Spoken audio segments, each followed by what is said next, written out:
இல்லை சர்க்கரையும் அதில் சேர்த்துடலாம். இதையும் நல்லா பவுடர் பண்ணிட்டு வந்துடலாம். நல்லா பவுடர் பண்ணிட்டு வந்துட்டேன் பாருங்கள். இது வேறு ஒரு பவுலுக்கு மாற்றிடலாம்.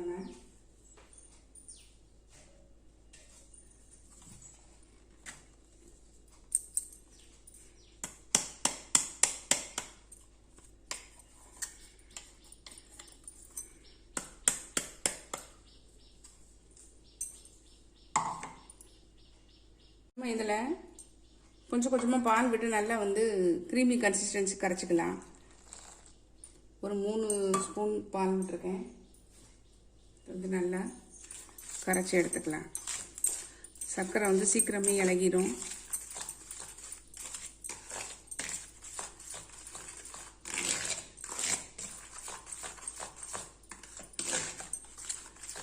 கரைச்சிட்டு காமிக்கிறேன். நல்லா கரைச்சிட்டேன் பாருங்கள். இப்போ இதில் வந்து நம்ம அந்த ஏலக்காய் தூளையும் சேர்த்துடலாம். அதையும் லேசாக கலந்து விட்டுட்டு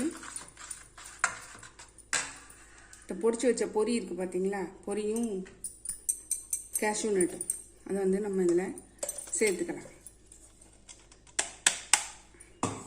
இதையும் நல்லா கலந்து விட்டுறலாம்.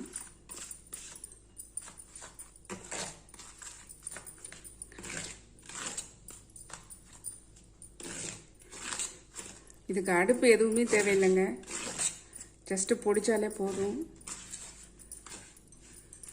கை வச்சு நல்லா வந்து கலந்து விட்டுறலாம். நம்ம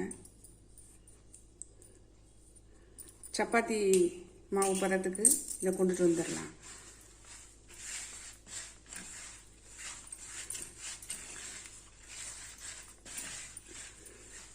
உங்களுக்கு அதை பத்தலைன்னா கொஞ்சம் பால் 1 ஸ்பூன் அளவோ சேர்த்துக்கலாம். நீங்கள் 1 or 2 சேர்த்துக்கோங்க.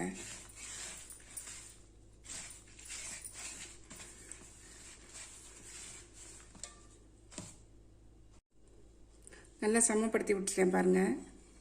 இப்போ இது ஆணி தான் இருக்குது, நம்ம அடுப்புலேயே வைக்கல. அதனால் வந்து இதை வந்து பீஸ் போடுறது ஒன்றும் கஷ்டம் இல்லை. அப்படியே வந்து நம்ம பீஸாக போட்டு எடுத்துடலாம்.